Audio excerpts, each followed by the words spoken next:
Patent Office.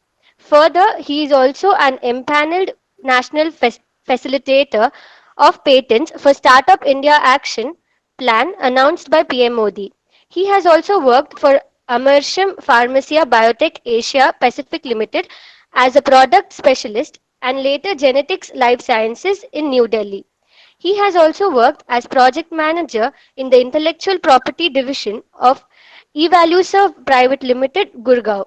Dr. Kapoor has published 23 international papers and has filed one patent on bioethanol production.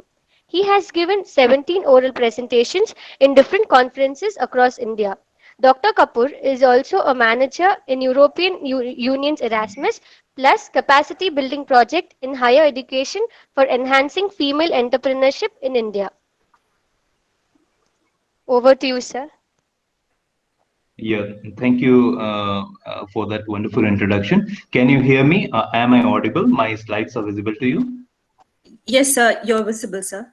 And Okay, your slides are. that's good. So today I'm here to share my thoughts about patenting in life sciences. So I'll briefly tell you that in my university, I'm looking after, apart from being a assistant professor in Department of Microbiology, I also look after the total filings of our department and our university as a whole. So I'm often approached by my university colleagues for filing of new patents, and I keep them guiding that how should they file patents, how should they draft the patent documents, and how can we commercialize technology. So that is my another domain apart from being a researcher also. So today I'm going to speak about patenting in life sciences.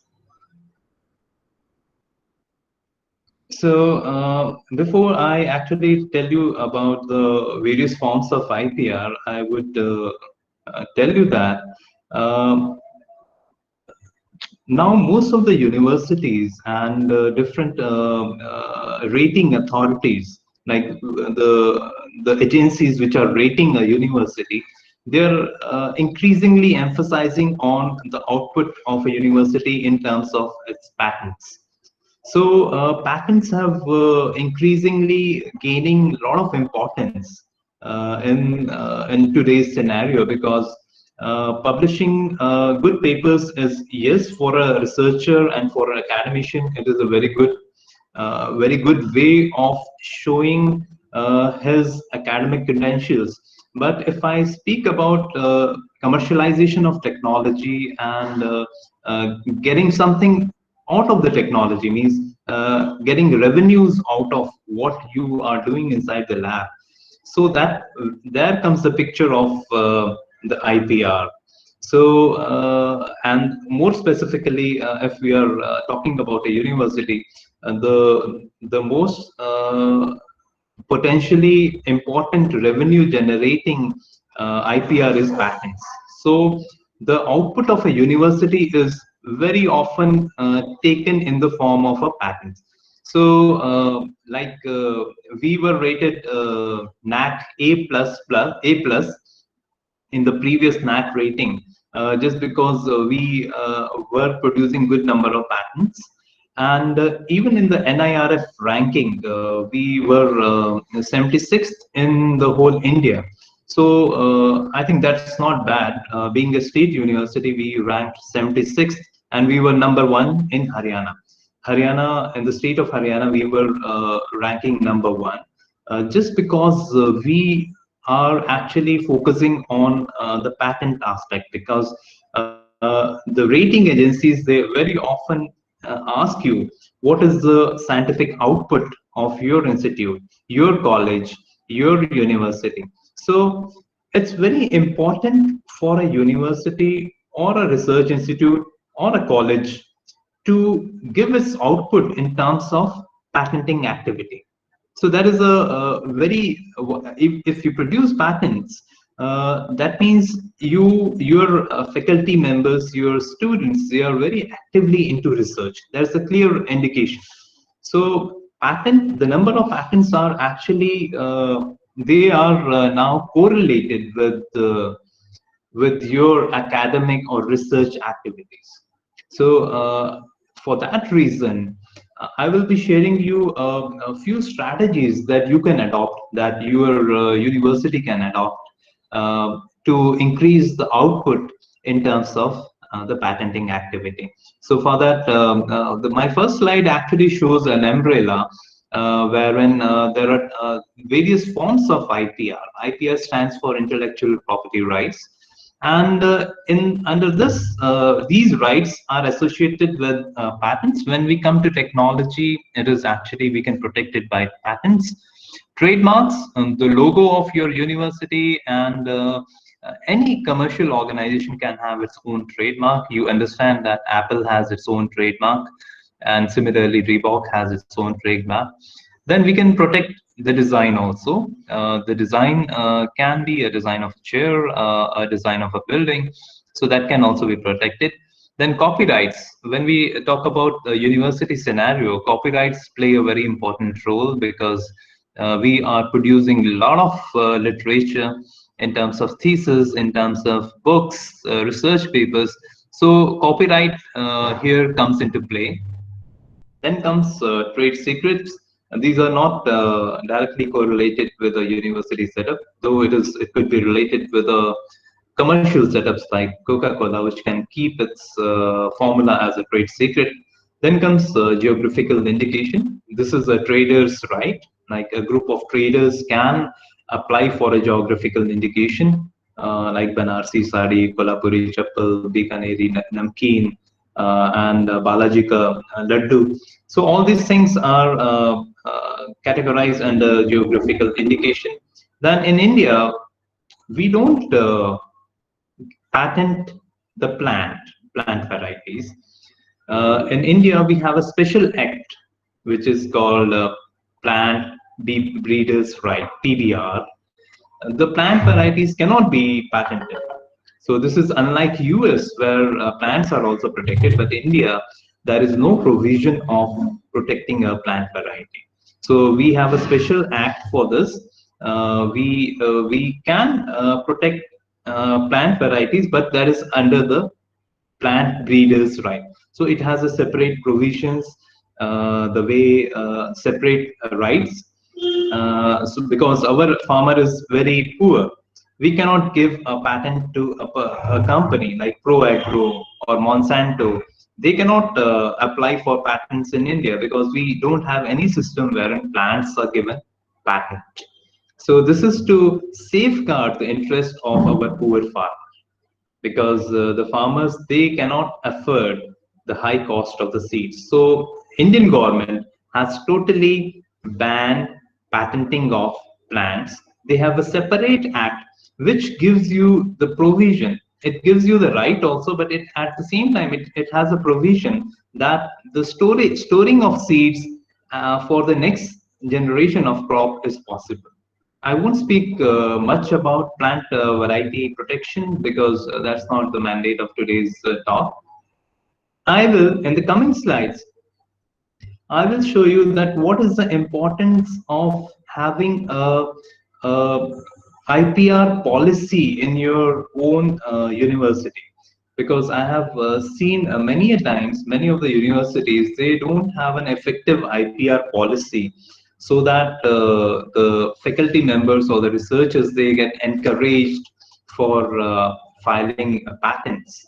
Okay, so the in this slide, I'm trying to emphasize that what is the objective of having the IPR policy. So the number one objective of filing an IPR policy is to promote academic freedom and safeguard the creation of intellectual property. So promoting academic freedom means we as a academician, we need some encouragement for whatever we are doing in our lab. So if you have if you have an IPR policy in place, wherein it clearly says that what could be the share of a researcher when a technology is commercialized, what benefit a researcher can get when a technology is commercialized. So it is only possible if we have a very clear IPR policy in your institute. Second is to create an environment for acquiring new knowledge through innovation and research. If you have an IPR policy in your institute, it actually creates an environment wherein everybody is encouraged to innovate, because the reward which is associated with generating an intellectual property is very high. You can a researcher, if for example, if a researcher comes up with a COVID vaccine, he can easily earn about 10 to 20 crores of rupees being a part of the university by licensing out the technology. So the environment has to be there to encourage such innovation, and this is done by a clear IPR policy which should be there in every institute. Third objective of having an IPR policy in an institute is that it makes the creator of IPR aware of the applicable laws and rules for ensuring compliance. For example, if there is a researcher who is using his lab and generating a technology, and he's selling secretly, he's selling it to some company, so that is the loss of the university and the loss of the students who are working towards development of the technology. So the IPR policy ensures that there is a compliance, means if you are generating a technology using the infrastructure of a university, you have to pay some share to the university also. If there is no IPR policy in place on a university, any of your researcher can sell the technology at any cost, and the university will lose its share, because the university is actually providing you the infrastructure. But due to the no IPR policy existing in a university, this can be the loss to the university. Lastly, the IPR policy, if you make an IPR policy in your college, it will ensure proper distribution of returns accruing from the commercialization of IPR. So it could be a book also. If a book sells very nicely, so you can get a very good return out of that book. If a technology is being taken up by some company, it could be a technology for making probiotics also. If it is taken up by some company, so you can get very good returns out of it. So because generating a technology is the one foremost mandate of a university. I highly recommend that IPR policy should be in place. Now, if you have an IPR, if you make a cell in the university, that is IPR cell, so it should serve as a liaison between the research center and the private sector companies. For example, if you have come up with a consortium of a probiotic drink, so you should be having some liaising with the companies which are manufacturing probiotics. So this job is taken care by a IPR cell, right? So here IPR cell comes to its play. And in this slide, I'll just repeat again, I'm trying to emphasize that why there should be a IPR cell in place in every research institute, right? So point one is clear to you. Next, the role of the IPR cell is to work with the investigators to identify and assess IP, intellectual property, and uncover commercial exploitable ideas. So if the director of the intellectual property office in your office, his job is to try to identify the ideas. For example, if you're in your lab, you're working with it could be a clone which is producing very good pharmaceutical. Maybe you are producing insulin in your lab, so you should come in contact with your IP office, and you should you should try the ways of exploiting this idea. How can we produce it at a larger scale? How can we sell from our college also? We can a college can also sell biopharmaceuticals. So how can that be done? So your IP office will actually try to sell out the license to a company wherein your technology can be used by a company to produce a biopharmaceutical. So that was just an example, but there could be many other commercial products that you can license this out to your private partners. So this way, your college or your university will generate a lot of revenues. Other role of IPR office is to provide assessment to determine patentability. So it's the role of the IP office, IPR cell, is that to assess the patentability of it could be any process, it could be any product. So to assessing the patentability, whether or not this is patentable, you should have a IP office in your institute.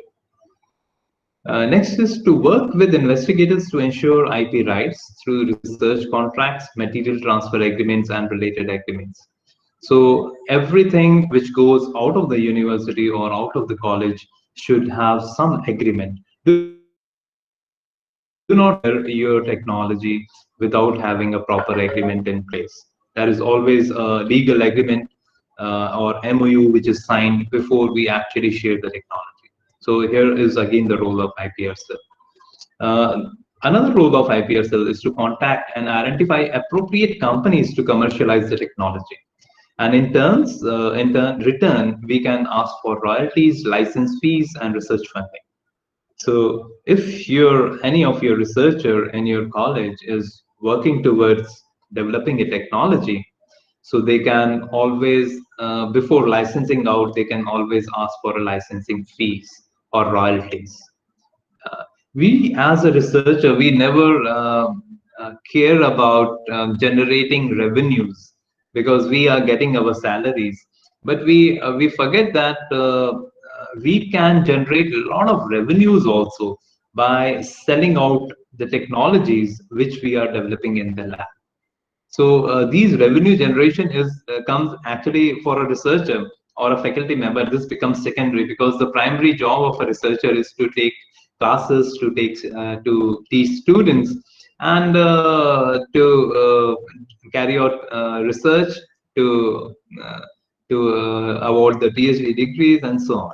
So, but we forget that even we as a faculty members, we can generate some technologies in the lab. You should always keep this in mind that commercialization of the technology is also equally important. Patenting of a technology is also equally important.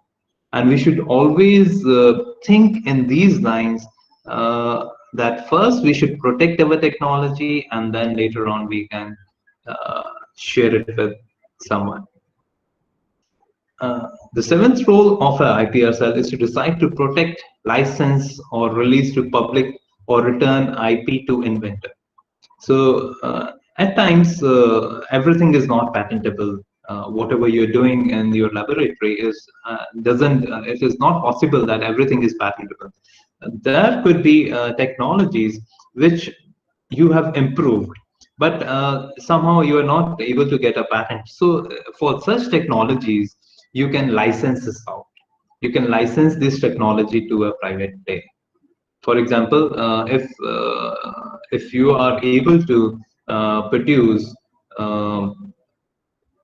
interleukin or factor 10 or any blood factor in your lab or any antibody in your lab, so it is not necessary that you will get a patent for it. You can still sell this technology of making an antibody or a monoclonal antibody to a company, to a pharmaceutical company, and generate revenues out of it. And the last role of IPR cells is to negotiate the appropriate agreement. To decide how much licensing fees should be charged from a private vendor is a tough job. So you should know what is the market value of a product. Only then you can decide a licensing fee or royalty. If you're not aware, generally a researcher is not aware that how much is this product, how much is the market of this product. The market of a product could be in crores, multiple crores. It could be globally sellable, or it could be sellable only in India. So all these factors come into play when we decide the royalty fees or the licensing fees to a private vendor before lending out the technology. So here comes a very clear role. I'm sharing you the role of IPR cell, and I'm again emphasizing. I always emphasize that every college, every research institute should have an active IPR cell. Uh, Ownership, like most of the universities, the best means of generating the revenues is by patents. So I'll be mostly focusing on patents. So if you ask me the definition, what is the patent? So it is ownership of all inventions made by the creators within the scope of their technical expertise or assigned duties shall be owned by or assigned to the university. So this is again the subdomain of a IPR cell, that the ownership of patents of all invention made by the creators within the scope of their technical expertise or assigned duties shall be owned by the university. So the patents should not be owned by the faculty members as an individual. The patent should be owned by the university, because it is a part of your assigned duty. For example, we are being assigned duty to carry out research. So whatever is generated out of it is actually owned by the university. It is not owned by the individual who is actually performing that. He is the inventor, but the commercial rights of the invention is with the university. And the university should ensure that the inventors get proper reward out of the revenue generated by the patents. So monetary gains from the commercialization of the university IP will be shared between the university and the creators. So that is important.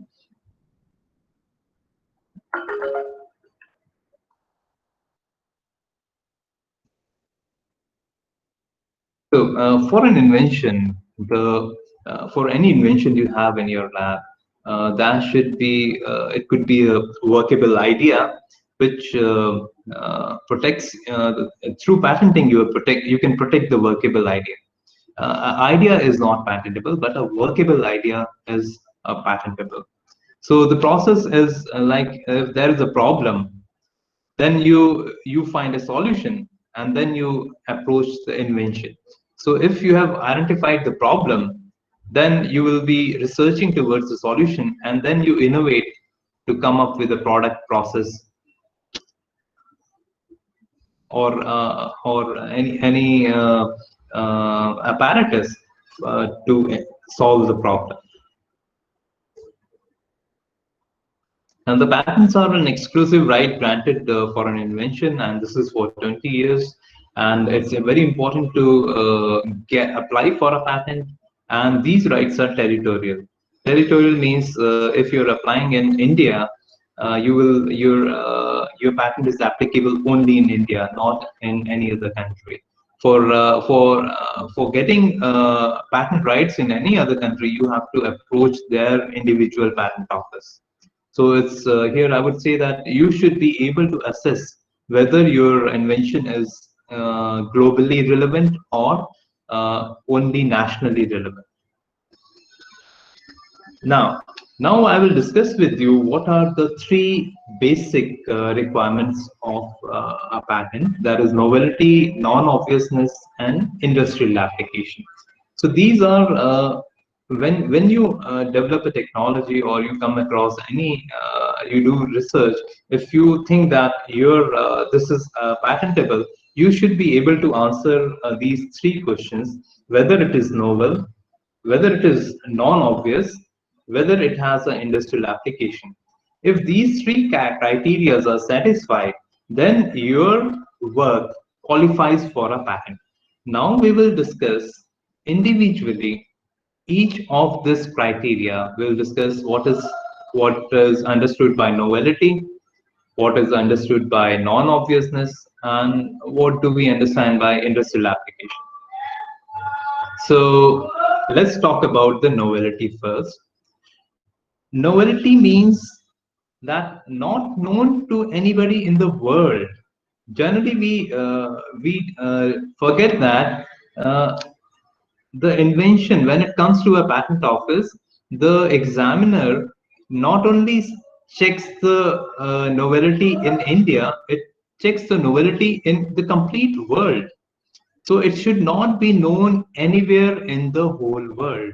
So there are dedicated databases for checking this. The examiner of a patent office generally checks through these databases, which include the Chinese patent database, Korean patent database, Japanese patent database. So a check is being made in all the published literatures. So when I say published literatures, that means both patent and non-patent literature is referred when an examiner checks the novelty of a work.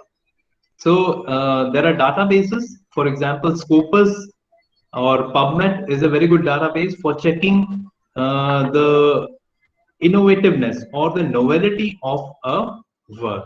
So the examiner will check that whether or not this thing was known prior to your invention. If once the examiner is convinced that your invention was not known globally anywhere in the world, only then your patent goes to a second step of the grant of the patent. For non-obviousness, this is the second point which you should satisfy when you're talking about patenting. It should be, well, your invention should be non-obvious to everybody. That means it should not be envisaged or predicted by a person ordinarily skilled in the art. That is one thing, that a person who is ordinarily skilled in the art of a particular domain should not be able to think about it. It should be something extraordinary, which has extra yield of a product. It is very low cost, or it can be made in very less time. So that kind of a thing should be there in your invention. It should not be obvious. Okay, so something which says, oh, it is an obvious thing, but when your technology qualifies the second point, there is non-obviousness, only then it qualifies for a patenting. Now the non-obviousness part is actually the inventive step. Your invention should have a inventive step. As you can see, the non-obviousness can only be qualified if your invention has a inventive step. Now we will see what is an inventive step through this example. You all know that telegraph systems were widely used in 18th century, but it was through a wired connection, right? This telegraphy system was already known to us since 18th century. So it was, we had a source, we had a transmitter device and a wired connection, then a receiver, and then it reached the destination. Now the problem here was that transmitters and receivers of the telegraph system were never connected through wires. Hence long distance communications was difficult. So here comes an inventive step where the radio telegraph systems, which was discovered by Guglielmo Marconi, he discovered radio telegraphy. So here there is no wire. Through the radio waves, the communication can be made through very long distances also. So although the telegraphy was known to us, but there is an inventive step here, that instead of using a wire, we are using radio signals. So this is the inventive step which has been added. Now this thing is patentable, right? Although telegraphy was known to us, but telegraphy by using radio waves was not known to us. So the novelty criteria is satisfied. Yes, converting electrical signals to radio signals is a novel thing, and transferring, receiving messages wirelessly using telegraphy system is again novel, and this is the inventive step. And now this invention qualifies for a patent. So this is how examiners also assess the novelty and the non-obviousness. What is the inventive step here? So here the inventive step was a conversion of the wired signal into the radio signals, which imparted a lot of benefit to telegraphy. So yes, now the inventive step is also satisfied. The messages was transmitted wirelessly, and there is a lot of technical advantage that the radio transmission and reception is very fast and very good. So this invention qualifies for a patent. And lastly, the third requirement of any patent was the industrial applicability. The invention, whatever you are doing, it should be capable of being made or used in an industry. So number one was novelty, number two was inventive step, that is non-obviousness, and number three is whether or not your invention is capable of being made in an industry. So your invention should be capable or used. We also call this requirement as industrial applicability. So your invention should have some industrial applicability. This is the third criteria, which is very important to be satisfied. So we have in detail gone through all the three criteria which are required for a patent. That is novelty, non-obviousness, that means having an inventive step, and industrial applicability. Now, in general, I'll tell you what is patentable. So a product, which could be a chemical compound also, a composition of matter, that is patentable, a machine, an apparatus, that is patentable, a process. Okay, so the process could be improved process of isolation of any pharmaceutically important ingredient from a plant also. So if you have improved process with improved efficacy, only then you can get a patent over isolating a particular compound from a plant species. Otherwise, let me also tell you that naturally occurring compounds are not patentable, right? If you're isolating a compound from a plant species, that is actually not patentable. But if you're improving the process of isolating the compound from an entirely different process which nobody has thought about, and by using this process, the efficacy of the isolation increases several times, then you can get a patent over the process, right? Otherwise, isolation of a naturally occurring compound from a plant which has some anti-cancerous, antiviral activity is not patentable. But if you can improve the process by including a step, maybe a chromatographic, a unique chromatographic step which is not known in the art, then you can take a patent for the process for isolating the compound. There is one section in our Indian Patent Act, which is called Section 3, which prohibits taking patents over certain things, which includes naturally occurring microorganisms, plants, animals, or anything which is frivolous, anything which is a natural phenomena. So all these things are not patentable. This includes the method of surgery also, method of agriculture also. This includes traditional art also. You cannot take a patent over a traditional art. Traditional art means the art which is already present in a community. It could be for treating a disease or for cooling of water. So what is traditionally present in a community, you cannot take a patent over that. All right. And you should also know that an idea cannot be patented. This is important for you to learn here, that the ideas cannot be patented only when you can put your idea to work, only then it can be patentable. So for being patentable, the product or the process needs to be tangible. That means it should come out in the form which can be felt, right? So the tangible means it should be felt, it should be existing. It is not something which is thought. All right. Now, for us, like from we are people from life sciences, I'll just this slide tells you that what all can be patentable in life sciences or in biotechnology. So it could be a gene sequence, right?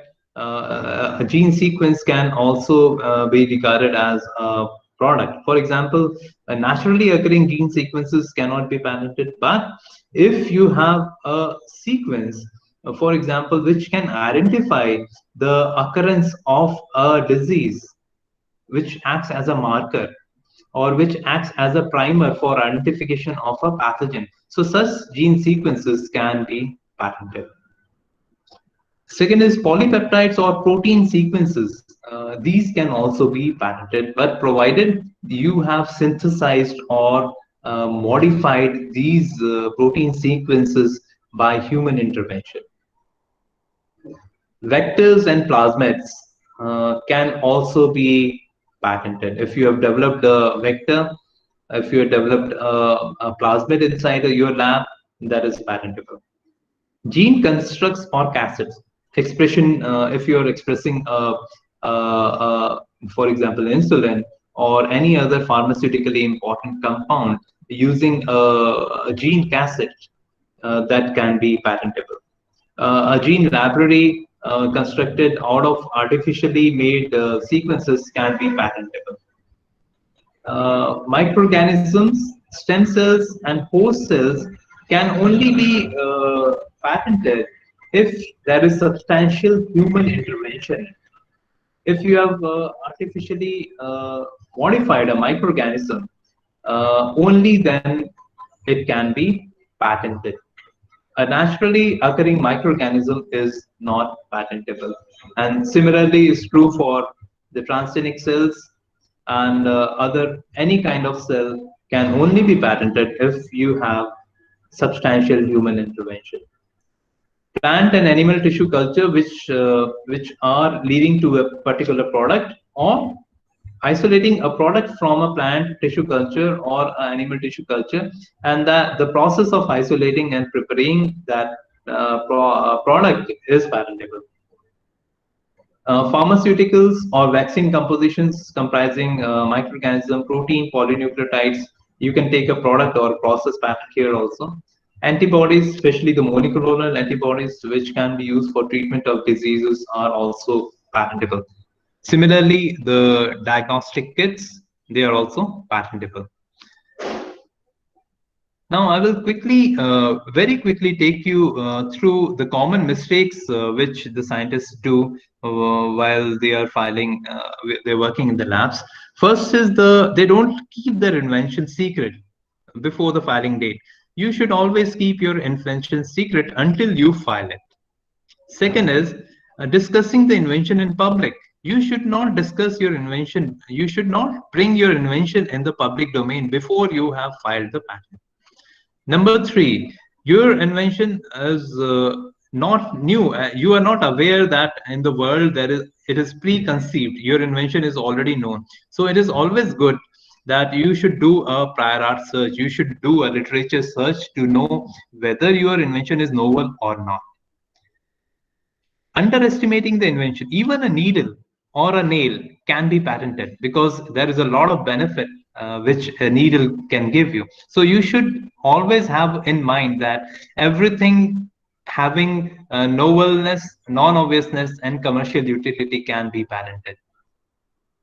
See, all these things, a tape, a paper clip is patented, and even a post-it, this is being used by everybody now. Rubber bands, staplers, these are all devices which are patented. Obviousness issue is often ignored by the researchers, that the invention should not be obvious. You should always take care that only those inventions are patentable which are non-obvious. or which has an inventive step. The sixth mistake made by people are they don't find commercial any invention which doesn't has a commercial utility is not patentable. In this picture, you see there is this guy has invented a glass, but he cannot see through the glass. So, what is the fun of inventing such a product which is having no use, no commercial utility? And you should not delay your filings. Lastly, you should not delay your filing. You should always file your work quickly. So I would like to thank here our European partners and India, wherein we are also doing a project on capacity building workshop for women, which we will be doing it with the women colleges in the coming months. So I just want to thank India, and our co-partners, European Union, for funding us for building entrepreneurship in India. This is my lab, and this is my department. You can see here I'm this guy, and this is the whole faculty members of my department. Thank you once again for your time. Now I hand over back to Sarah.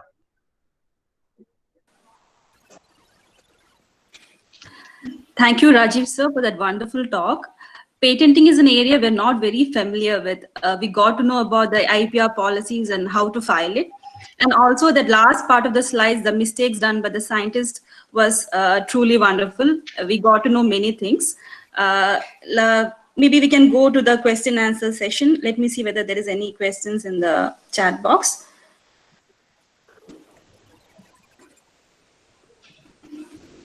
So I think your presentation was too clear. There is no questions in chat box. Okay. So I'm always available in case someone else has any problem. You can contact Shreya in case of filing also. Since I'm a patent agent, so I can always help you in filing of your patents also. Thank you.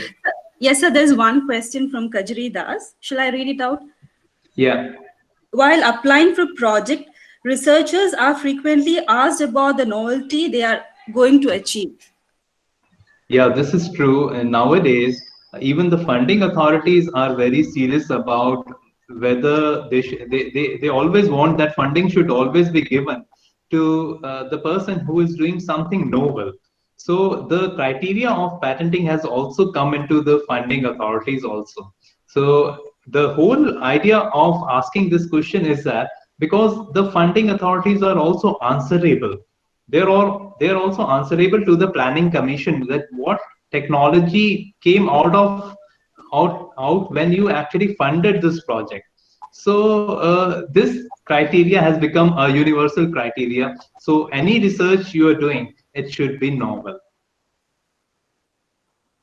Yeah, thank you, sir. Participants, please stay tuned. We'll have a Valerie section sharp at 1 o'clock. Before that, we would like to hear some feedback from the participants. I would like to call Dimpy Das.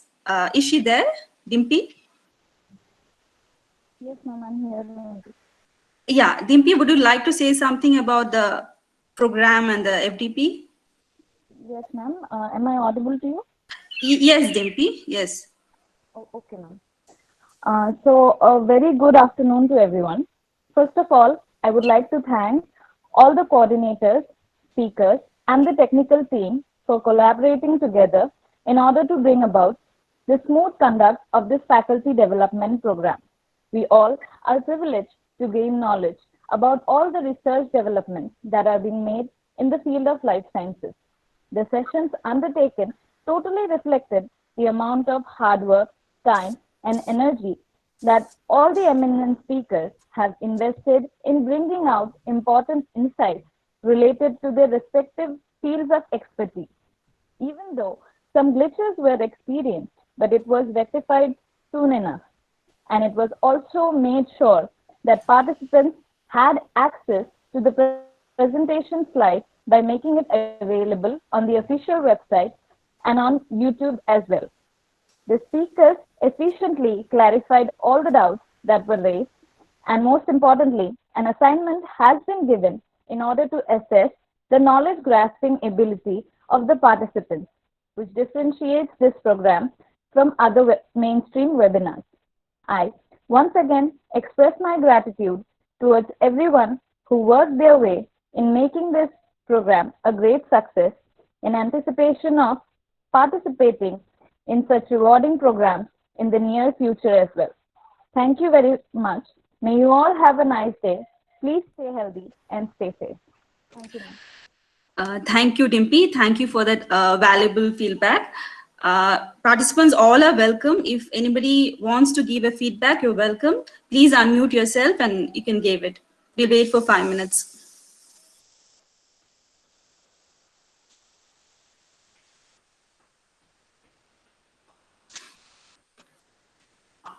Rajiv, so there's one question from Nikhat. Will you want to answer that? Sir, please unmute yourself. Yeah. Yeah. Okay, please, madam. And Nikhit, you have asked that what is the criteria selectors fix for the approval of project proposals? So generally, I have been in the review committee of the project proposals also. So they first of all see how much knowledge you already have in that domain.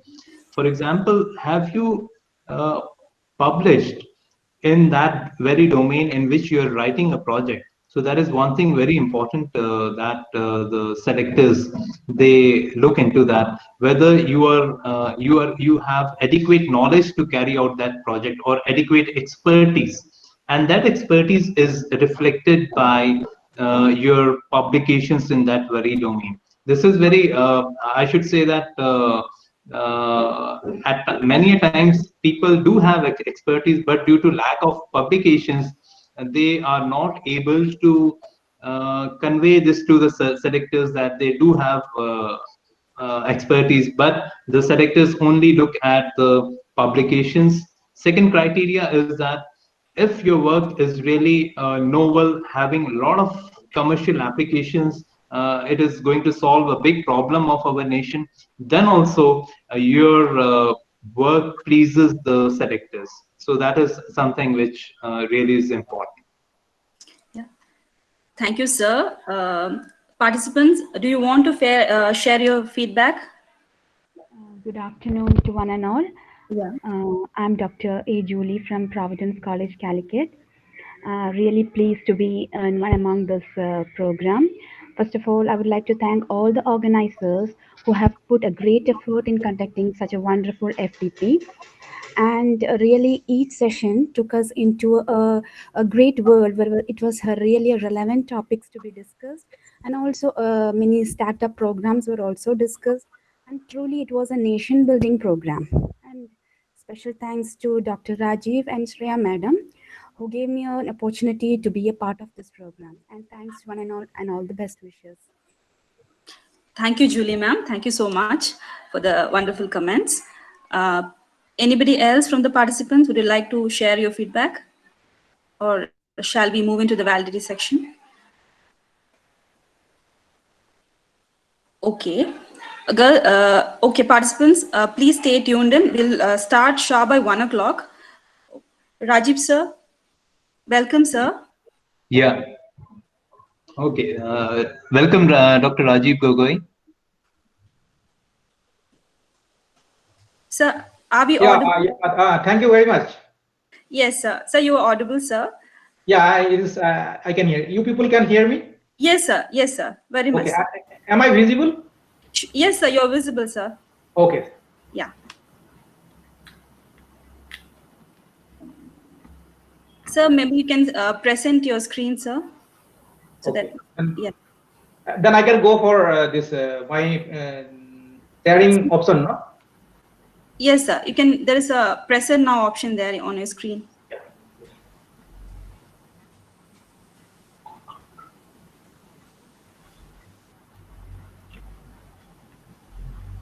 Sarah? Yes, ma'am. Shall we start this valedictory address? That will Sardas present there. No, sir. No, ma'am. Let him present the screen. We'll start as such, as per the plans, ma'am. Okay. Yes, ma'am. Yes. Srinidhi, we can start the address. Srinidhi. Yes, ma'am. Now let's begin with a valedictory section. I request Dr. Krishnaveni ma'am, Head Department of Botany, PSGR Krishnamal College for Women, to deliver the welcome address. Ma'am, please. Yes. A warm good afternoon to the all present here. On behalf of the PSGR Krishnama College for Women, Sri Ayappa College for Women Kanyakumari, and Maharishi Dayanand University Haryana, I am delighted to welcome you all the valedictory function of this one-week International Faculty Development Program. Today, we are fortunate to have Dr. Rajiv Gohai, Scientist E, Head, BSI, Sikkim Himalaya Regional Center, amongst us. Thank you, sir, for accepting our invitation to be the chief guest of this valedictory function. A warm welcome to the welcome you, sir, and we look forward to your valedictory address today. I also welcome to Dr. Saroj Kumar Swan, Director, ICAR, Center Institute of Freshwater Aquaculture, Odisha, to this event. I would also like to welcome Dr. Jayashree, Principal, Sri Ayappa College for Women, resource persons, HODs, faculty members of the all organizing institutions and participants. Over the last 1 week, the participants had the benefit of listening to the learning from a very distinguished panel of resource persons. In these 7 days, the participants had deep insight into several important areas of life sciences, such as aquaculture, pisciculture, vaccinology, DNA barcoding, nanotechnology, cancer research, environment, microbiology, patents, and recently trending on online learning. Every event is an experience, the external fades away, and the internal lingers and echoes in the most depth of our hearts. Hope this event might have the provided with known, which would stay with you all in throughout life and to part of our success. Once again, I welcome you all. Thank you, ma'am. I now call upon Dr. Sarah Jason, ma'am, Assistant Professor, Department of Botany, PSGR Krishnamal College for Women, to introduce the speaker. Thank you, Deepika. I'm extremely happy to introduce Dr. Rajiv Gogoi, Scientist and Head, Botanical Survey of India, Sikkim Himalayan Region Center. He specialized in higher plant taxonomy. He has discovered around 22 taxa and has added 60 new species to the flora of India. He has also rediscovered 9 new species. He was awarded the prestigious Slick Prize for the year 2009 for Best Research Paper published in the Indian Forester. He has a major project on taxonomy revision of the impatiens of Sikkim and Darjeeling and has completed 7 projects from various funding agencies. He is the reviewer for many prominent international scientific journals. He is also an invited speaker to many conferences and seminars across India. He has 2 books and 103 publications to his credit. I think that's an incredible number, sir. So we are truly fortunate to have you here. Over to you, sir. I'm little having problem actually this presentation. So what I will do, I will go once out and then again I will try to come in. Okay. Sure, sir. Sure, sir.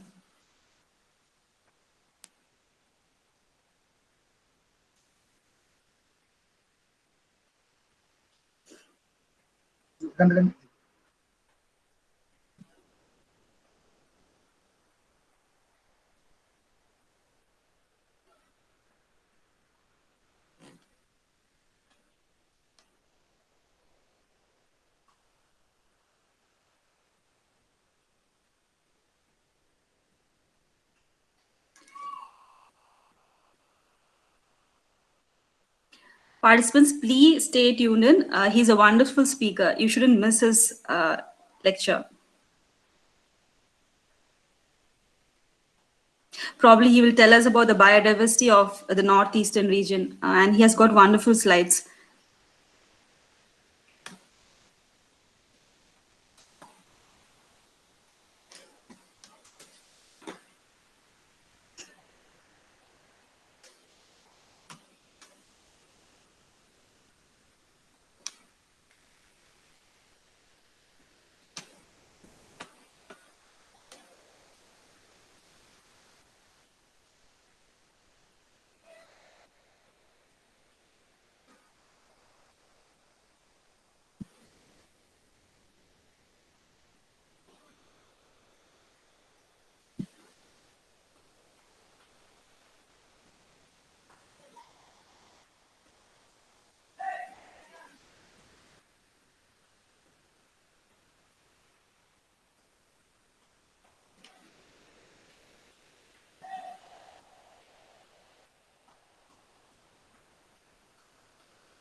Yeah, I think sir is back. So now I can, this present now bottom I will click. Is not it? Yes, sir, you can present it, sir. Yeah, then entire screen? Entire screen, sir. Yes. Which one I will select? The window of the screen share? So you can select the entire screen and share it, sir. There will be a button down. Yeah. Yeah. Yeah, your presentation is visible, sir. Visible? Yes, sir. It's Thank you. visible? It's visible, sir. Yeah, slide 2 is coming? Yeah, it's coming, sir. Okay. You can start. So Yeah. it is a great privilege for me that you people have invited me to give the valedictory this talk. So actually, it was told me to talk on the biodiversity. Biodiversity is a huge subject. It is not that at all very easy and to conclude it within 20 minutes or 25 minutes. Even as I am basically in my last 15 years, more than 15 years career, I am based in northeastern part of India. So just I wanted to like to talk on the Himalayan biodiversity, especially of the eastern Himalayan biodiversity. So I will go for my talk and I'll try to conclude it within 20 minutes, which is the stipulated time has been given to me. So you see this Himalayan biodiversity through the eyes of a plant hunter. Why I am talking this is Himalayan biodiversity is to talk, it is not that very easy. So it is a huge area. You know that presently it is the whole of the world scientific community considered there is not 2 poles in the world, but there is 3 poles. There is the North Pole, South Pole, and the Himalaya is the 3rd pole. So it means the how Himalaya contributes for the environment and all aspect of the whole of the world. So you see, when we talk about the Himalayas in respect to India, so you see, you can see it is from Afghanistan, Pakistan, then whole part of India, then this upper part of India, then Nepal, Bhutan, then Arunachal Pradesh, and it goes to southern China. So this is a huge area which is very rich biodiversity point of view. So initially, when this Norman Maier has given the classification, the biodiversity hotspot. So initially it was in the Indo-Burma area. Later on, when that classification of the hotspot has been revised, then Himalaya, all Himalaya has been considered as the hotspot, and that is really, it is a treasure of biodiversity and bioresources, and or for the different organisms from microbes to the higher plants and animals. So when I'm in front of you today, when I'm going to talk something on biodiversity, definitely I have to acknowledge the pioneer workers who really has taken pain to bring out the knowledge for the world, who actually has brought so much thing to us that today we can consider that India is also a mega biodiversity country. But if this knowledge would not have been brought to us, or if these people would not have taken the pain, I think many of the things would not have been possible for us to deal or to talk. So among all of them, you all know Sir Joseph Dalton Hooker, who really has contributed extensively for the Indian flora, particularly when he has written this Flora British India in 7 volumes, which is still the milestone for not only for the Indian flora or for the Asian flora to better understand. He has initiated a work that everywhere there should be one flora that we need to know about the plant species of that particular area. And I think this Joseph Dalton Hooker's initiation has ignited the minds of the world.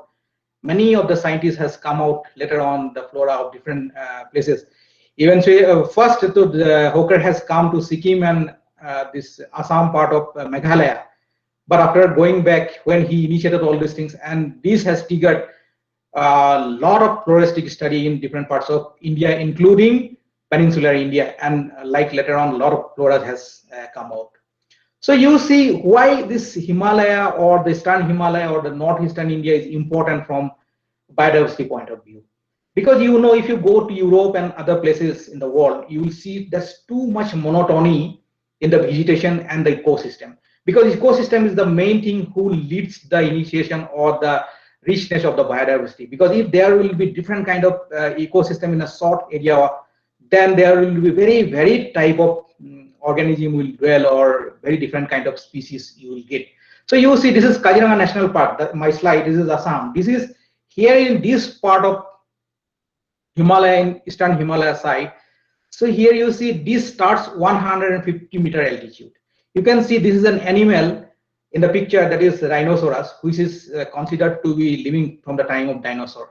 So it is from 150, the tropical area, it goes to high alpine mountains. Now you see this is a very unique area that where I have worked. This is the subtropical forest in Nagaland. This is called Juku Valley. This is in between the state Manipur and Nagaland, and the Juku River is going crisscrossing the valley, and it is dividing the two states. So here you see this is very unique. You can see those hills, how it looking like that there's some carpet grass, but these are not at all grass. There are some indigenous bamboo species, very small and tiny. But if you go there, then only you realize it is not like grasses, but these are really some woody kind of a plant. So here you see this is Juluk in East Sikkim.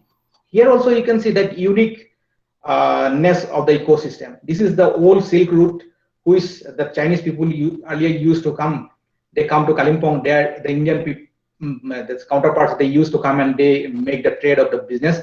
So these of the areas which really harbor very unique kind of plants. I'm putting a impatience photograph here because I'm last 10 years working with the balsams of the Himalayas. So when I went there in search of a plant, we got a species which we could not collect it for a long time, maybe it was 100 years. It was initially collected by Joseph Dalton Hooker. So you see, this is another area where I went for some collections and for doing some plant hunting. This is the Tawang, Arunachal Pradesh. It is a very high altitude area. It is more than 500-meter altitude, and you can see this alpine vegetations. So these are all unique kind of some mosses, some grasses, then some rhododendrons, and snow is also started falling there. So you see, this is subalpine to alpine vegetation in Sikkim, which is 3,500 to 4,500 meter. You can imagine such a very interesting area in high altitude. This is the subalpine. The plants you can see, these are some Abies densa, looking like pine tree. These are some conifers, and in that altitude, these plants you can see. It is not in the low altitude areas. The same way you see, this is the true alpine vegetations in Arunachal Pradesh. This is also a photograph taken by Dr. Ayamao, my present director, at the altitude of 4,600 meter. Maybe it is going towards the Bumla. The other side of the mountains, maybe that is China, and one left side maybe that Bhutan also is bordering us. So you can see in such a hostile environment how these plants are trying to thrive, and there is what is called that adaptation. The plants trying to adapt with this harsh environment. The snowfall is also there. So these are some unique kind of the component of the alpine vegetation, and other plants which are found in the high altitude, they cannot, low altitude, they cannot survive there. So you see, this unique ecosystems is again giving shelter, and it is promoting the different life forms. Here you see, this is the Changu Lake in Sikkim, and above that I'm putting a picture of this Bahmani duck. So these are the ducks which is coming from maybe Siberia and Mongolia. When there is too much snowfall in that part of their actual habitat, then they come to India, and they come and they pass few time here in search of their food and their habitat.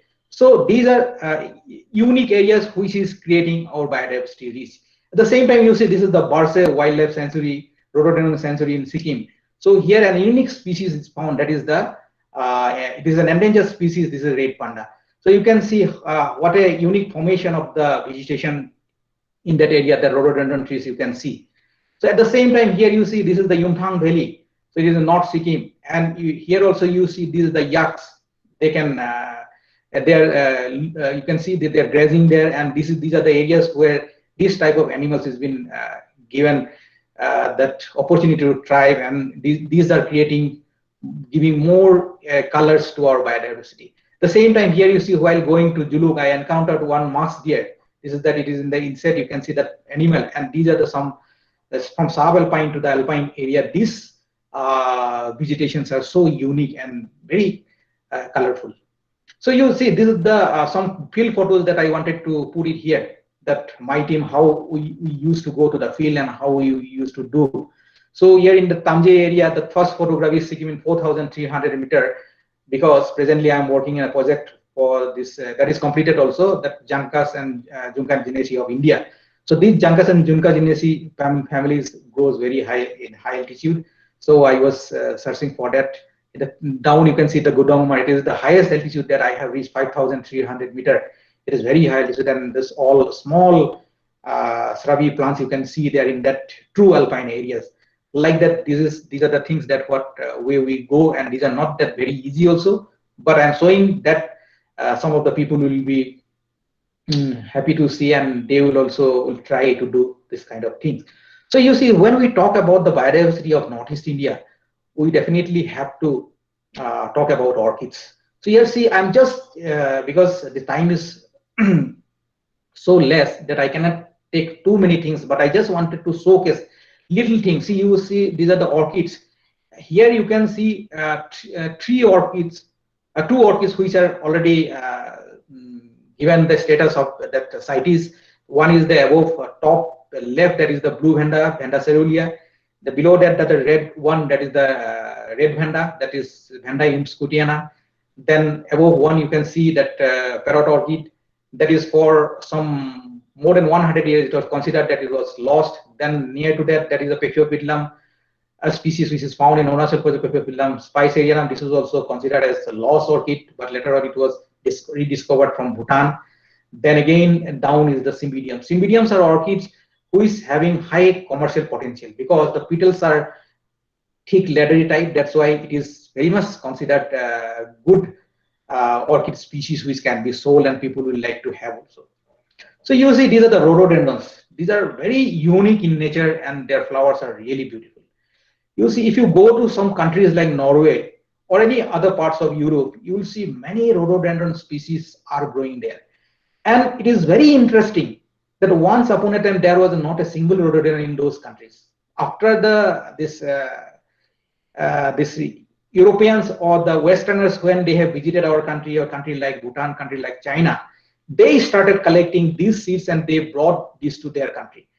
Very interesting part is that in peninsular India we have only one species, that is Arboreum subspecies Nila graecum. That is in 2011 I went, and in the Uti area I have seen those. So in the peninsular India there is only one. In India we have about 130 taxa.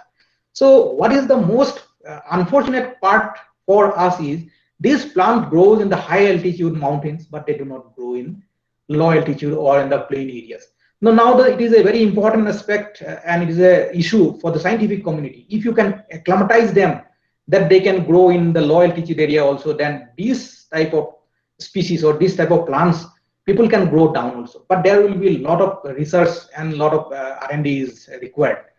And if we can do all those things, then this plant can bring us a lot of money, and this will be a very good input for development of the society or the custodian, that the real people, the villagers or the farmers, they will be benefited out of it. Otherwise, these are some very important and very rare resources, but we are still in India like country, we are not able to extract the actual actual thing of it. So you see, these are the bamboos. In South India also, in the peninsular India also, we have a lot of bamboos. These are called green gold. Why it is a green gold? They do not take much time to grow, and these are very useful in many aspects. Now, You see, there's some countries like Malaysia, Indonesia, even China, they're exporting a lot of bamboo artifacts. Even a lot of people, as nowadays, there is a mission and people want to use a lot of organic thing, or maybe they want to avoid this plastic and those things like that, the basketry, or these type of things are very important aspects which we can utilize from using that bamboo products, and this bamboo is the main source for those type of things. So you see, when we are talking about different important components of biodiversity, I just wanted to show one very important group of plant, that is the Corydalis. This is from Fumariaceae family. So these are highly means restricted. They are not found in the all part of the world, but maybe in China, Nepal, Bhutan, India, all those places. So these are some of the species: Corydalis, Melliflora, Corydalis, Jansia. Like this also, still we are not able to properly utilize, although they are very important component of biodiversity or they are our bioresources, but economic aspect, we are still much behind utilizing all those things. So this is the Jankas, what I told already, that I'm working for this Jankaceae of India. So these are the very high altitude plant found mainly in the high Himalayas. So looking at, these are some grass-like species, but these are also having a lot of importance ecologically. And if you think about the species of yaks and the high altitude herbivores, then those animals directly related with this, because they consume a lot of these jankas and this type of plants, and with that they can survive. So these are also very important aspect of our biodiversity. So you see, when we talk about biodiversity, the ethnicity and socio-cultural components are also part of that, because where there is highest biodiversity, there will be a lot of socio-cultural diversity, ethnic diversity also. The same thing with India also, because we have a lot of biodiversity, and that's why our whole thing is very colorful. Our biodiversity, we have many different kind of people, and even if we go from one state to another state, or even from one district to another district, there are food habit and all those things are different. That is because in area wise we have different type of plants, we have different type of resources that we can utilize, and that is the only thing that is putting too much color in our whole culture also. Here also you can see different type of things. Some of the gymnosperms has been used by the Buddhist people. Some of the wild plants which can be utilized.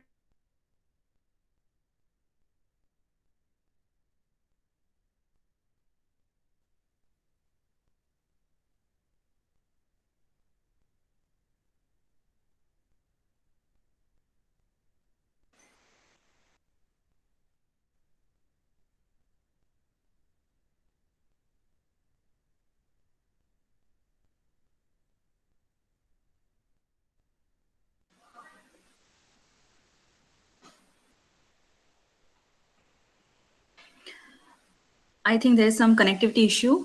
We'll just wait until Sir gets back. Yeah.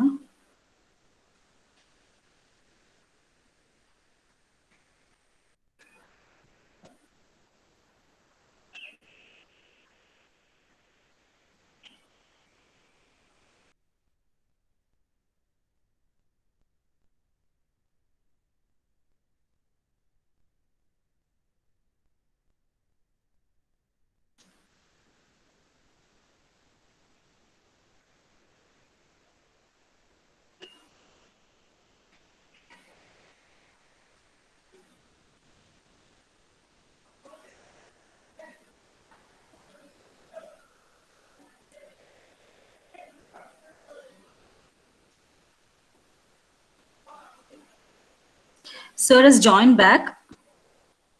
Yes.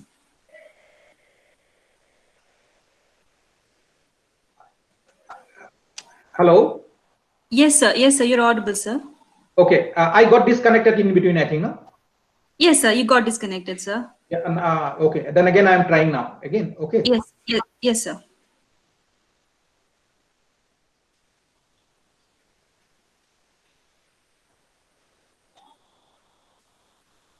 So now I'm audible and it's visible, my slides? Your presentation is, sir? Is visible now, presentation? Yes, it's visible, sir. Oh, no, I can proceed. You can proceed, sir. Yeah, okay, thank you. So you see, these are some of the very important medicinal plant in this part of area.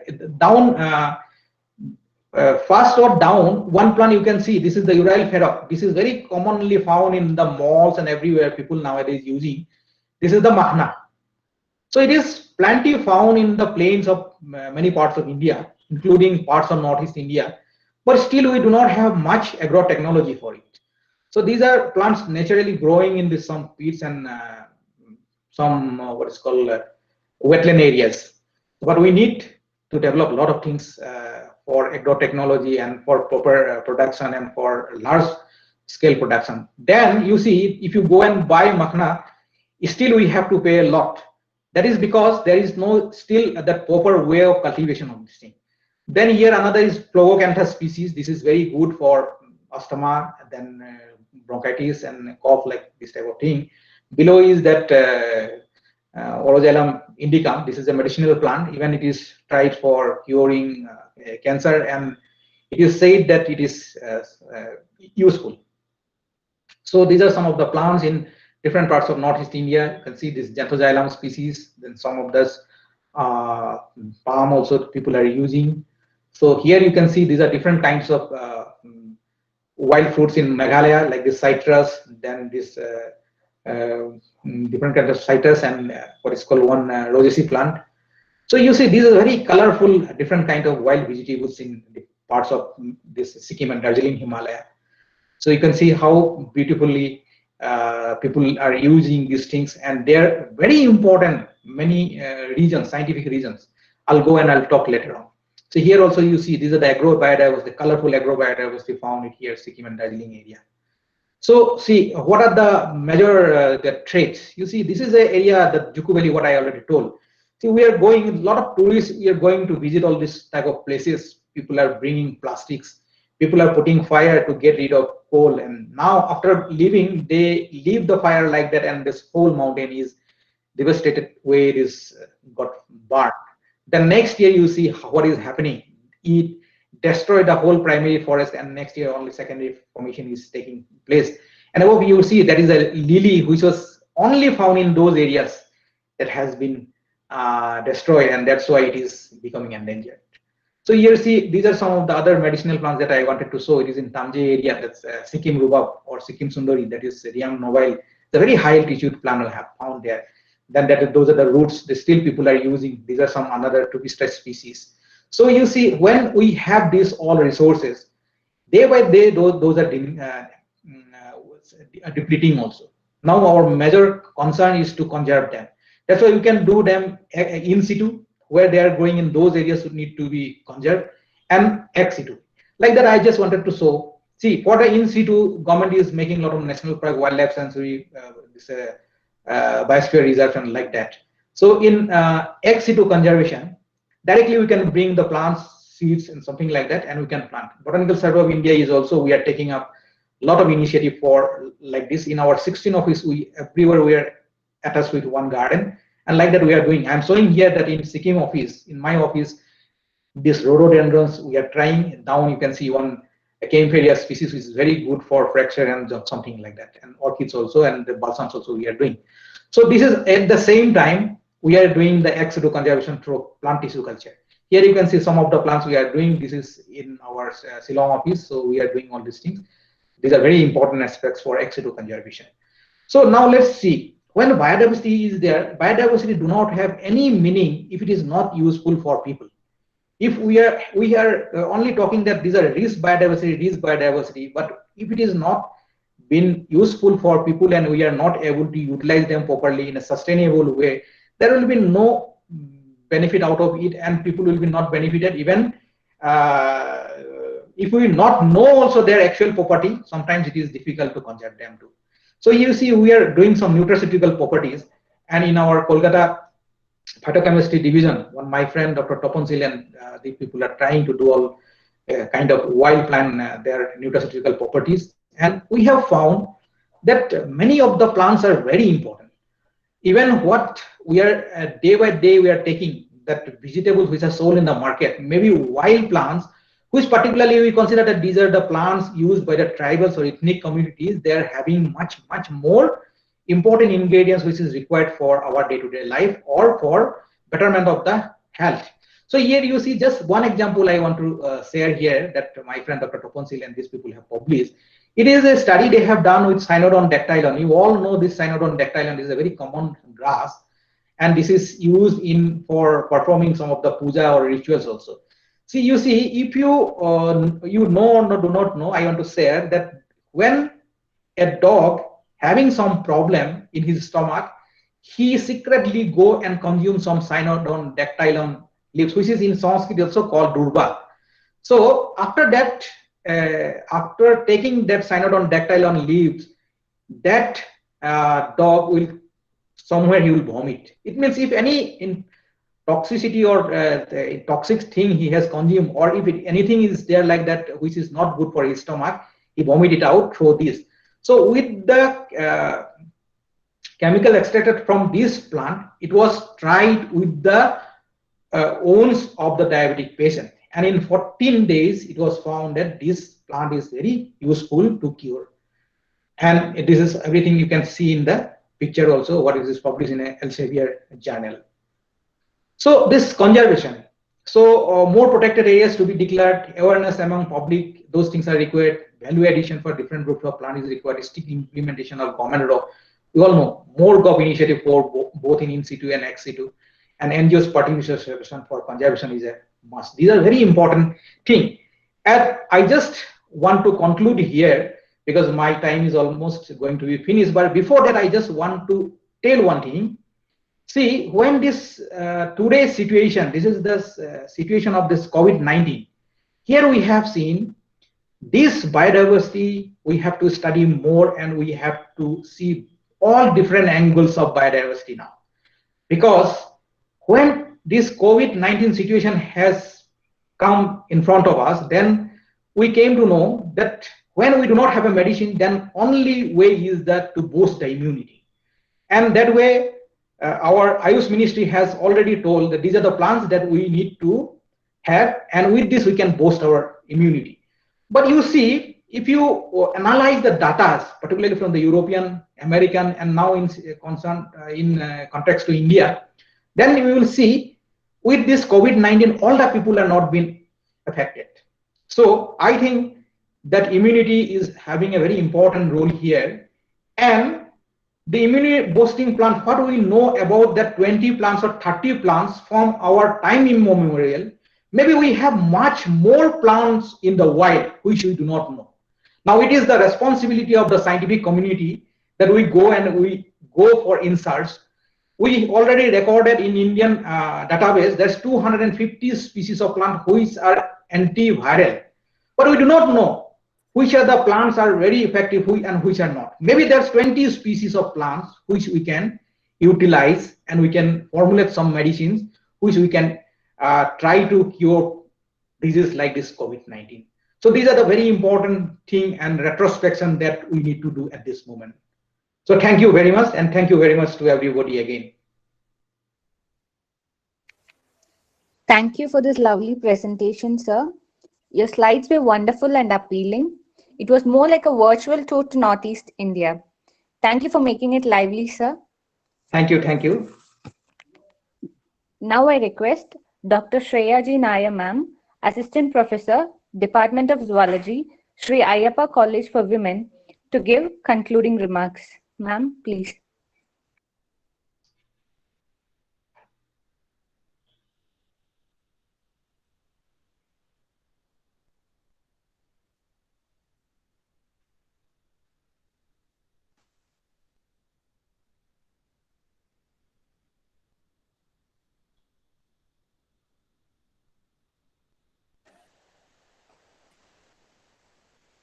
Shreya, ma'am?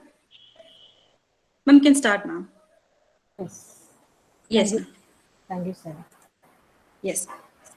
Good afternoon, all of you. COVID-19 pandemic and the successive lockdowns in different forms compelled the educators and the educational institutions of the world to find out various alternative modes of teaching and learning using internet-based educational tools. During this period, we, the organizers of this faculty development program, explored the opportunity for providing an online interactive-based learning facility to explore the latest trends in research and technology for life science faculty at the international level. Many of the changes we face today, especially during the pandemic COVID-19, are new, and there will be undoubtedly be others arise in the future that will require innovative and interdisciplinary approaches and solutions to overcome them. On behalf of the organizers, I would like to express my gratitude to all of you who have come together in this virtual platform from different parts of the world and from various states of India like Jammu and Kashmir, Nagaland, Meghalaya, Jharkhand, Odisha, Maharashtra, Punjab, Gujarat, Andhra Pradesh, Puducherry, Kerala, and Tamil Nadu. Your cooperation and support has enabled us to conduct an extremely fruitful one-week international faculty development program in a very timely topic on research breakthroughs and technological developments in life sciences. Faculty development program has been considered as a standalone educational pedagogy in fostering knowledge. Can you hear me? Ma'am, you're audible, ma'am. Okay. Yes. Faculty development program has been considered as a standalone educational pedagogy in fostering knowledge and professional skills of faculty, and also play a decisive role in sustaining academic vitality. The professional development and academic stature of faculty members are connected to its educational vivacity. Therefore, we believe that we could achieve the intended objectives through this dynamic and energetic FDP program, and also is expecting that the program will definitely enhance the participants' knowledge and skills in the field of life sciences. Dr. Saroj Kumar Swain, Director ICAR SIFA, Bhubaneswar, in his inaugural and keynote address, emphasized that the life science academic training pathways rely heavily on research experiences in laboratory environment. He also briefed the activities of SIFA dedicated for aquaculture research and about their technologies, which improved many livelihoods by enhancing the aquaculture production as well, improving the skill of needy. It is heartening to note that the program could bring eminent experts from different parts of the country and abroad who could share their expertise from different situations, though with the participants could get different perspectives of life sciences. Various sessions of the program were largely concentrated on major areas of life sciences like aquaculture, microbiology, immunology, clinical research, biostatistics, nanotechnology, and the intellectual property rights, portraying a right blend of professional approaches and intellectual dilemmas in life science subject. This program has provided a venue to exchange information on cutting-edge technologies used in aquaculture, molecular techniques, and its various applications in freshwater aquaculture, marine microbiology, invertebrate biology, ecology, marine natural products, material sciences, fisheries, conservation, and bioinnovation. In summary, if aquaculturists and molecular biologists continue to work in the coming years, can lead to various exciting new frontiers of research and technology development, which can solve the real-life problems of the world.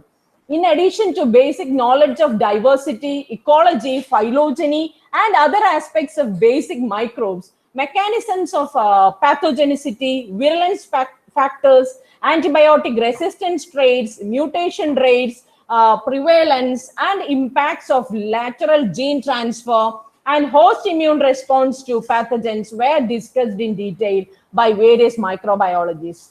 A clear picture of sequencing, microarrays, high throughput NGS, and bioinformatics, which represent new sensitive and exciting techniques for identifying and characterizing pathogens that will eventually have broad applicability to public health, biosurveillance, and forensics, and attributions was given by the eminent speakers of virology and oncology. The presentation on online learning provides professional development opportunities for life science faculty. By teaching online, faculty members learn to use instructional tools and strategies that are increasingly commensurate with student abilities, interests, and expectations. The lecture on vaccines gave an insight into the vaccine research and development that has changed greatly over the past 30 years, from an empirical approach to one that is rational and supported by both basic and applied science. The area of green synthesis, which gained extensive attention as a reliable, sustainable, and eco-friendly protocol for synthesizing a wide range of materials, nanomaterials, including metal oxides, hybrid materials, and bio-inspired materials, were also discussed in detail. And the program also discussed the important role of statistics as a crucial process behind that how we make discoveries in science. We got a clear picture of probiotics, its colossal criticalness, and application in controlling different kinds of microbial infections. Today, we learned that intellectual property rights serve the important purpose of ensuring that creators will be recognized for their efforts and protected from infringement.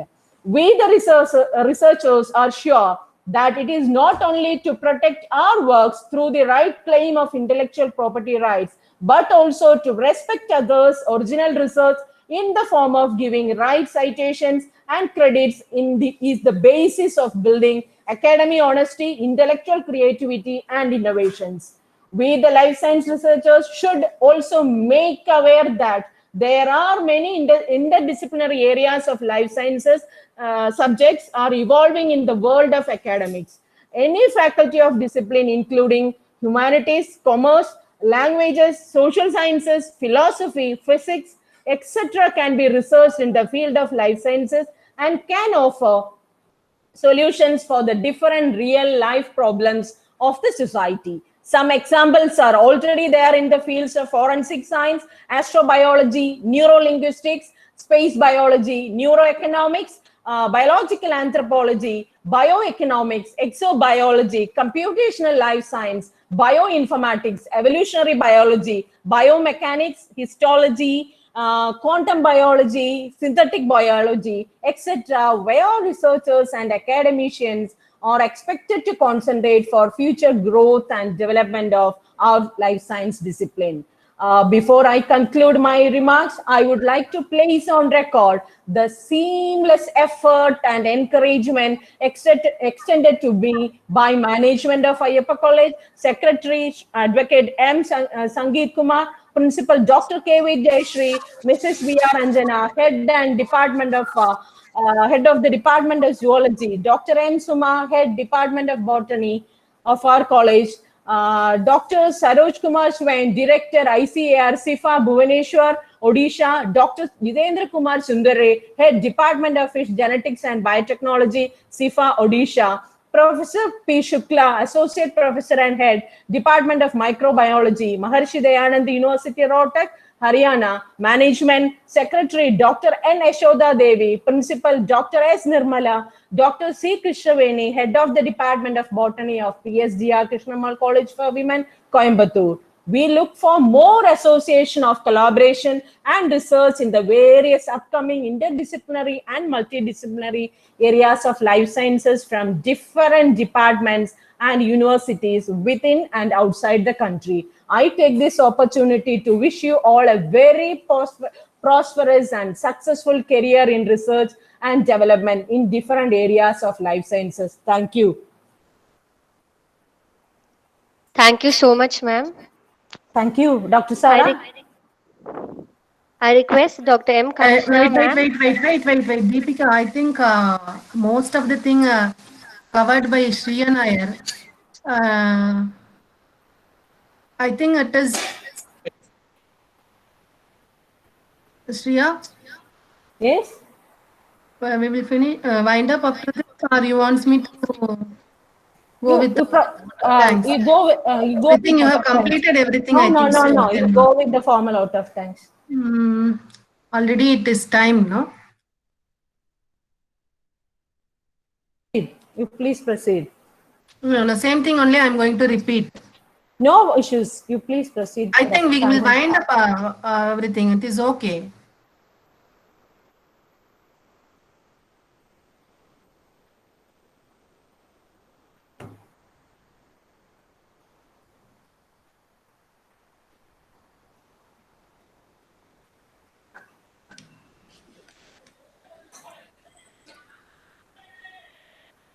Kanchana ma'am, would you like to speak? No, we will finish it off. Wind it up. That's all. Okay.